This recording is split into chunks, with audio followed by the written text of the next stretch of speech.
大家好啊，欢迎观看我们新一集的《钢铁雄心4》啊。那么在上一集里面，德国实行了军事改革，并且赢得了在亚洲的战争。在这一集里面，德国又会发生什么样的故事呢？我们话不多说，马上开始我们今天这集游戏啊。那么我们在把那些企业的影响降到最低之前，是时候来继续空军改革了。德国空军早就成了赫尔曼·格林的私军，他的骑士团随时整装待发，他们的政治色彩极为浓厚，但格林竭尽全力为他打造出了世界第一的空军，这一点很难否认。没有他们，我们绝不可能用炸弹迫使英国人屈服，也不可能把红军撕成碎片。和陆军相比，很难说他们有多大威胁。空军司令部里仍旧全是格林自己精心挑选的手下，不过比起意识形态，他们其实更关注自己的军衔和薪水，尽管这可能会阻碍德国空军军衔和档案的专业化。另一方面，最高统帅部巴不得把这些不称职的人全部解雇，好给那些纪律严明且去政治化的新一代军官腾出空缺。究竟哪条路对德国最有利呢？如今的德国空军就是腐败横行、一心谋私的老鼠窝，与一战爆发后那支受人尊敬、英勇无畏的劲旅相去甚远。他们狂妄地表示自己的地位无可替代，然而近10年以来，他们除了轰炸手无缚鸡之力的俄罗斯村庄以外，根本没有任何像样的作为。他们没有表现出应有的水准，在其主要对手美国空军面前显得苍白无力。跟那些人算总账的日子到了，我们要自上而下地拆解德国空军，直到建立起一支真正忠诚且专业的空军。强制退休、扔进大牢或者直接枪毙，对待这群废物该怎么处理就怎么处理，反正也没什么好顾忌的。德国空军的薪资与退休金异常丰厚，其来源是个公开的秘密。赫尔曼·格林用金融的阴暗面确实很有一套，他用许多年时间把国有资产直接塞进他亲信的口袋中。我们的政权不可能允许这般挥霍，不论其军衔或个人地位，所有士兵必须与其他专业人员获得同等的报酬。从今往后，国家和各部门之间不会再有所谓的特殊关系了。一份报告引起了元首的注意，这份报告和从前的内容截然相反，并未对德国空军的空袭活动做出任何正面评价。这些年来，他们一直在俄罗斯上空执行任务，轰炸任何疑似的城市、工厂和军事基地的目标，但实际上他们的轰炸对象远不止于此。天知道这些行动让多少人被迫反抗德国，现在是时候改变这一现状了。空军司令部的新飞行员标准一降再降，这导致整整一代人可能都知道如何驾驶飞机，却无法执行任务。可以肯定的是，基层士兵中不乏身怀绝技之人。所有空军人员必须参加考试，要是连这点小事都做不好，那他们还是趁早回家吧。最大的障碍不是他们的腐败或无能，而是他们的傲慢，认为德国空军因政治关联就天生高贵的理念将被打得粉碎，对空军的所有优待政策将立即终止，同时所有空军活动会受到1到2年的全面审查，直到国家对他们的表现完全满意。不管怎样，我们最终还是改革了空军，他们现在只为祖国而战。德国的全球力量投射终于回到元首的掌握之下，再也不会违抗我们的命令。从今以后，我们有能力保护地面部队免受敌人的空中打击，也能对叛乱分子进行搜索和摧毁行动，以及在必要情况下发动核打击。虽然我们祈祷那一天永远不会到来，日本和美国对我们而言已经不再拥有空中优势。既然空军改革已经完成，是时候进行海军改革了。长期以来，海军在德国国防军的存在一直最低，如今海军已是金玉其外，败絮其内。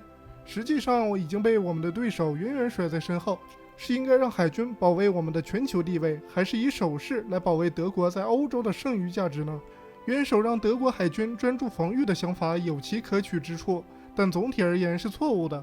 过去20年所发生的一系列事件就已经表明，德国不可能在作为超级霸权的同时孤悬海外。如今我们的技术水平远远超出了希特勒和党内保守派的想象。航空母舰、驱逐舰、导弹巡洋舰，这些才是我们真正需要的。我们必须承担起和自身地位相等的责任。讽刺的是，我们的全球投送能力或许能为自己在宿敌面前挽回几分面子。虽然现在国内对威廉2世皇帝陛下基本没什么好印象，但他还是有优点的。其中之一便是他为德国建立起了一支和其地位相匹配的强大海军。现在我们新一代的公海舰队将以航空母舰和导弹巡洋舰为核心，并配备尖端技术的强大驱逐舰，抵御水下和空中威胁。欧洲水面大多较为平静且易于适应，因此长期据守内海的德国海军很可能已经严重缺乏在大洋上展开作战的实践经验。为了弥补这一缺陷，德国海军被要求在更多不同的地点进行演习。一支现代化海军必须能够投入任何战区，无论是风平浪静还是波涛汹涌，都要沉着应对。既然美国人和日本人的海军能做到，我们德国海军一样也能做到。德国武装力量不可能随叫随到，倘若海军舰队身处公海，那整个德国和德国的阵营海岸线都将不堪一击，这绝非危言耸听。因为他们薄弱的军事力量根本无法阻止来自地中海的入侵，敌人的潜艇同样可以肆无忌惮袭击我们的海上运输线。然而，这种情况只有在他们用敌对眼光看全世界的情况下才会成立。我们必须让所有成员国都相信，在德国的保护下，他们十分安全，而外交部将会和海军进行联合宣传。谁不喜欢大海？在万里波涛中驰骋海疆，至少那些资深水兵是这样说的。是时候举行一场支持海军的征募活动了。海军的问题从来都没那么容易回答，不管我们选哪条路都会争议不断。海军作为德国国防军在欧洲的主要代言人，对我们塑造国际形象至关重要。不过这个问题已经得到解决，而且注定有人欢喜有人忧。对那些知道自己走在正确道路上的人来说，这就足够了。在上一场战争中，德国国防军暴露出了不可原谅的缺陷。但凡是个人听到这些消息之后，都会发问：这帮废物到底是怎么打赢二战的？德国国防军各个军种不能再这样各行其事，陆海空三军必须定期召开联席会议，司令部的每名成员都要了解同僚的动向，每个人都要恪尽职守。德国军队容不得任何人自我膨胀。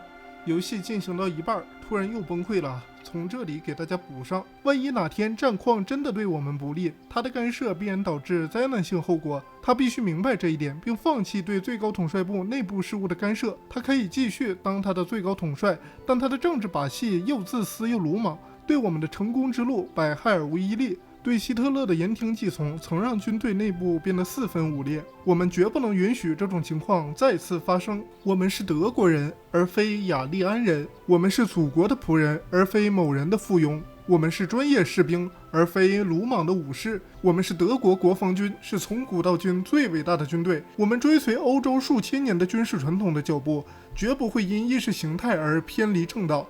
我们忠于人民，而非种族观念。我们忠于国家，而非某个政党；我们忠于理想，而非意识形态。从今以后，我们不再是利欲熏心的自大狂的工具。让元首发牢骚去吧，让纳粹走狗因我们的不忠而狂吠吧。无论何时，无论何地，只有祖国和人民才值得我们付出一切。德国国防军在过去的几十年里粉碎了一切敌人：英国人、法国人、波兰人、俄国人、美国人。没有人能在战场上击败我们。我们已经用行动向世界庄严宣告，纵使一时虚弱，我们依旧不可战胜。唯一可以肯定的是，考验我们的日子终将到来。万一那一天真的到来，我们必须昂首挺胸，向全世界证明德国绝不是浪得虚名。到此为止，我们也就完成了德国的陆海空三军改革。那么德国之后又会发生什么样的故事呢？我们就下集再说。这集先这样，如果你喜欢这个视频的话呢，不妨点个赞啊，再订个阅啊，这样就可以第一时间收看到我最新的视频影片了。那么我们今天这集就到这里了啊，大家再见。